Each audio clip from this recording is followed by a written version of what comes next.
अपनी इंग्लिश को इम्प्रूव करने के लिए सब्सक्राइब कीजिए अपने channel knowledge booster Umesh sir को, और इस बेल आइकन के बटन को दबाना ना भूलें ताकि आप देख सकें लेटेस्ट वीडियो सबसे पहले।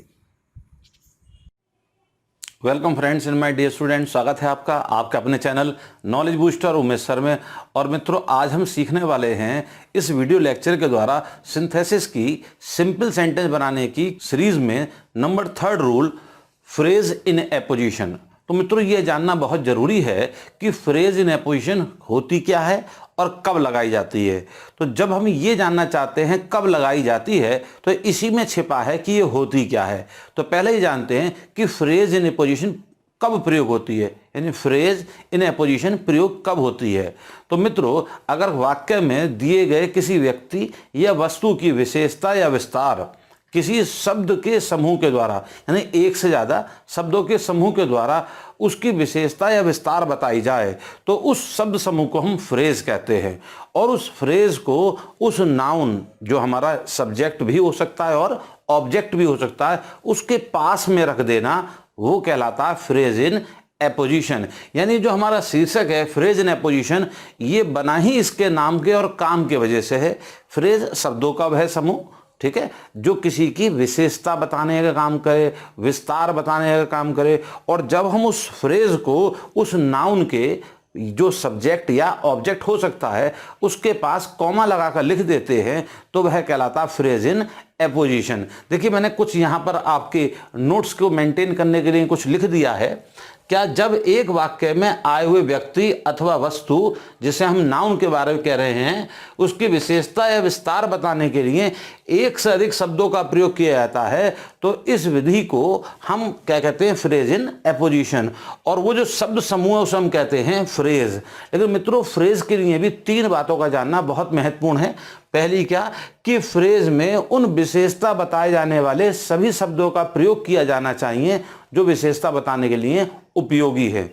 दूसरा, फ्रेज को हमेशा उस नाउन के निकट पास में रखते हैं जिसकी वह विशेषता बता रहा होता है।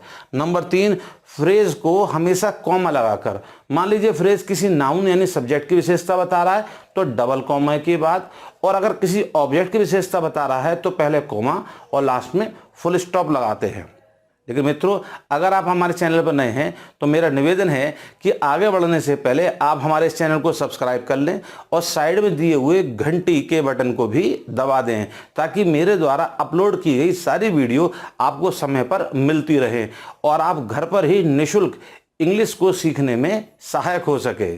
तो मित्रों, चलते हैं अब इन सेंटेंस को प्रैक्टिकल एग्जाम्पल के द्वारा सीखने के लिए।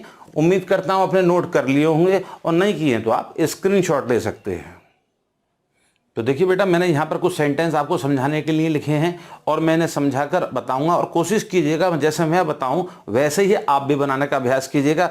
तो पहला सेंटेंस हम देख रहे हैं, Milton was the author of the paradise lost. यानी मिल्टन पैराडाइज लॉस्ट के लेखक थे, वॉज थे। ही वॉज ब्लाइंड, और वह अंधे थे। तो हम यहाँ इस सेंटेंस में देखने का प्रयास करेंगे क्या वास्तव में यहाँ पर फ्रेज इन एपोजिशन रूल लग रहा है। तो देखिए, हम मिल्टन के बारे में क्या बताया है कि the author of the paradise lost, यानी मिल्टन की जो हम विशेषता देख रहे हैं वो हमें इस फ्रेज के द्वारा दिखाई दे रही है कि मिल्टन के बारे में बताया गया है कि वो ऑथर ऑफ पैराडाइज लॉस्ट है। और फिर ही वॉज ब्लाइंड, और वह अंधे हैं। तो हम देखिए यहाँ पर सेंटेंस देखें तो यहाँ इसकी विशेषता साफ दिख रही है, तो हम इस विशेषता को मिल्टन के पास कॉमा लगाकर लिख देंगे। तो सेंटेंस ही किस प्रकार से बनेगा, सेंटेंस बनेगा मिल्टन।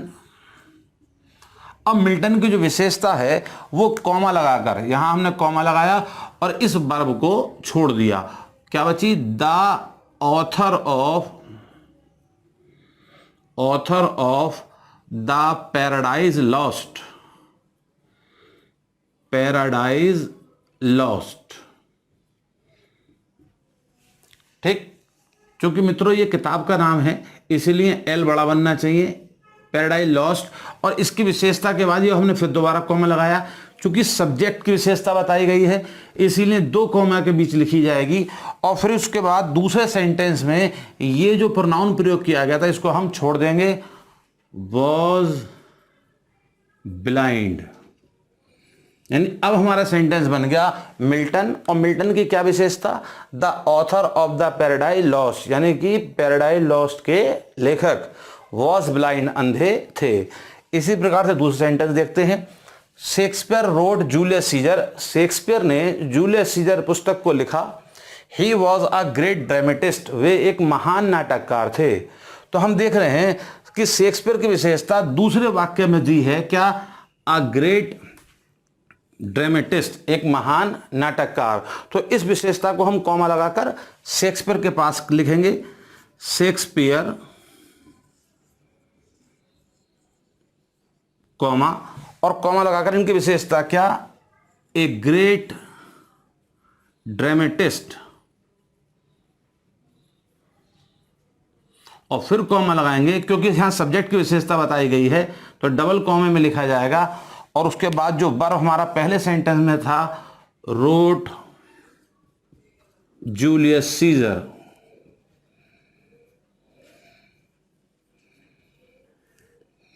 अगला सेंटेंस देखिए, देखते हैं यहां, gold is very costly metal, सोना बहुत ही महंगी धातु है। It is found in Mysore, और यह मैसूर में पाई जाती है। तो गोल्ड की विशेषता क्या है, वेरी कॉस्टली मेटल, कि वो बहुत कॉस्टली मेटल है। अब देखिए 1 2 3 तीन शब्दों के द्वारा ये विशेषता बताई जा रही है, इसलिए ये फ्रेज का काम करता है। यहां भी 1 2 3 तीन शब्दों के द्वारा बताई गई, ये भी फ्रेज था, इसीलिए इस फ्रेज को जब हम पास में रखते हैं तो वह कहलाता है फ्रेज इन एपोजिशन। देखिए क्या बनेगा सेंटेंस, गोल्ड, गोल्ड के बाद कॉमा लग जाएगा क्योंकि सब्जेक्ट की विशेषता है, क्या, गोल्ड वेरी कॉस्टली मेटल, फिर कॉमा लग जाएगा। और अगले सेंटेंस में जहां वर्ब है वहां से शुरू हो जाएगा, is found in Mysore. Next sentence है, देखिए, आई इन्वाइटेड निखिल, मैंने निखिल को आमंत्रित किया। He is the son of my boss, वह मेरे बॉस का पुत्र है। अब देखिए निखिल की विशेषता क्या है कि वह मेरे बॉस का पुत्र है। तो हम यहां क्या करेंगे, ये जो विशेषता है ये हम निखिल के पास लगाएंगे। लेकिन इस वाक्य में अगर हम देखें तो निखिल यहां ऑब्जेक्ट का काम कर रहा है, तो ऑब्जेक्ट के पास में हम उसको लिखेंगे कैसे, आई इनवाइटेड निखिल। अब देखिए निखिल ऑब्जेक्ट है तो निखिल के बाद कॉमा लगाया जाएगा, the son of my boss, और बॉस के बाद फुल स्टॉप। अगर हम यहां ध्यान दें तो हमने यहां एक कॉमा और एक फुल स्टॉप लगाया है। अगर सब्जेक्ट की विशेषता बताई जाती है तो 2 कॉमे के बीच में फ्रेज लिखा जाता है, और ऑब्जेक्ट की विशेषता बताई जाती है तो एक कॉमा और एक फुल स्टॉप के द्वारा हम उसको लिखते हैं। तो मुझे उम्मीद है कि ये सेंटेंस मैंने जो समझाया है समझ में आ गए होंगे। अब कुछ और उदाहरणों से सीखते हैं, जब तक आप इसे नोट कर सकते हैं और स्वयं बिना देखे इसको आप अपने आप बनाने का प्रयास कीजिएगा। अब देखिए बेटा, मैंने कुछ और उदाहरण लिखे आपको समझाने के लिए, और मैं प्रयास कर रहा हूं हर वाक्य को आपको एक एक बात को समझा सकूं। उम्मीद करता हूं आप भी घर बैठ के पूरी लगन से सीख रहे होंगे। पहला सेंटेंस यहां पर देखिए दिया आपके सामने, वी हैव सीन द ताज, हमने ताज देख लिया है। It is one of the 7 wonders of the world, यह संसार के 7 अजूबों में से एक है।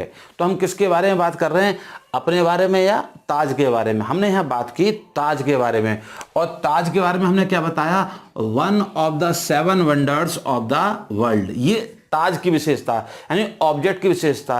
अगर ऑब्जेक्ट की विशेषता तो ऑब्जेक्ट के पास लिखेंगे। देखिए कैसे बनेगा सेंटेंस, हम लिखेंगे we have seen the Taj, we have seen the Taj. ये देखिए पहला सेंटेंस सेम एट इज है जैसा दिया हुआ था।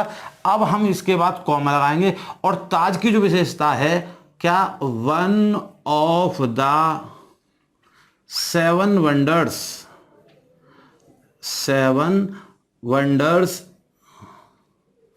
ऑफ द वर्ल्ड, वो हमने उसके बाद फुल स्टॉप लगाकर लिख दी। अगला सेंटेंस है, mister Dwivedi lived in Moradabad, mister Dwivedi Moradabad में रहते थे। ही वॉज अ फेमस टीचर, वह एक प्रसिद्ध अध्यापक थे। Moradabad is one of the world famous city. देखिए यहाँ पर 3 सेंटेंस है। पहले 2 वाक्य में हम देखें तो मिस्टर द्विवेदी की विशेषता बताई गई है, लेकिन पहले वाक्य का जो ऑब्जेक्ट है उसकी विशेषता तीसरे सेंटेंस में बताई गई है। तो जो विशेषता है वो हम उसके पास लिखेंगे। तो देखिए मिस्टर द्विवेदी की विशेषता क्या है कि वो फेमस टीचर थे, ठीक। और मुरादाबाद की विशेषता क्या है कि वो one of the world famous cities है। यानी कि सब्जेक्ट की विशेषता भी है और ऑब्जेक्ट की। तो जिसकी विशेषता उसके पास लिखेंगे। पहले लिखेंगे मिस्टर द्विवेदी, अब उनकी विशेषता क्या, कॉमा लगाकर लिख देंगे। कौन द्विवेदी, ए फेमस टीचर, और उनके बाद कॉमा। पहले सेंटेंस में जो वर्ब था लिव्ड इन मुरादाबाद, लेकिन मुरादाबाद की विशेषता देखिए यहां तीसरे सेंटेंस में है, तो इसके बाद भी कॉमा लगाकर लिखा जाएगा। Comma one of the world famous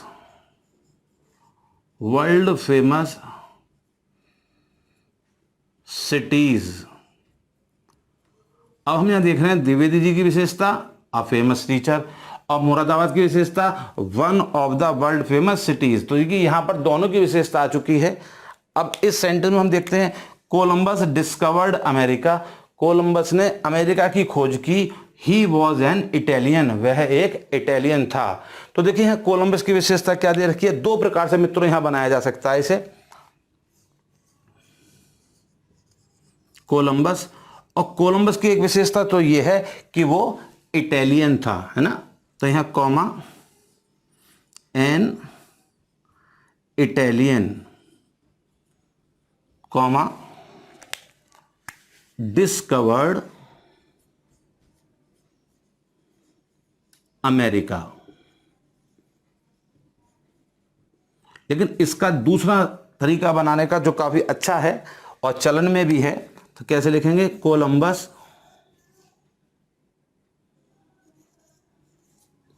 Columbus की विशेषता क्या बनाएंगे, हम इस वर्ब को नाउन में बना देंगे।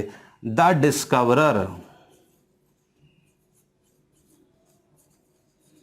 डिस्कवरर ऑफ अमेरिका, कॉमा यहां से लेंगे वॉज एन इटालियन।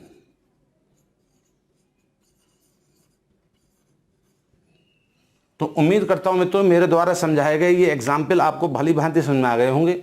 अगर समझ में आ गए तो आप इनका एक बार अभ्यास कीजिएगा।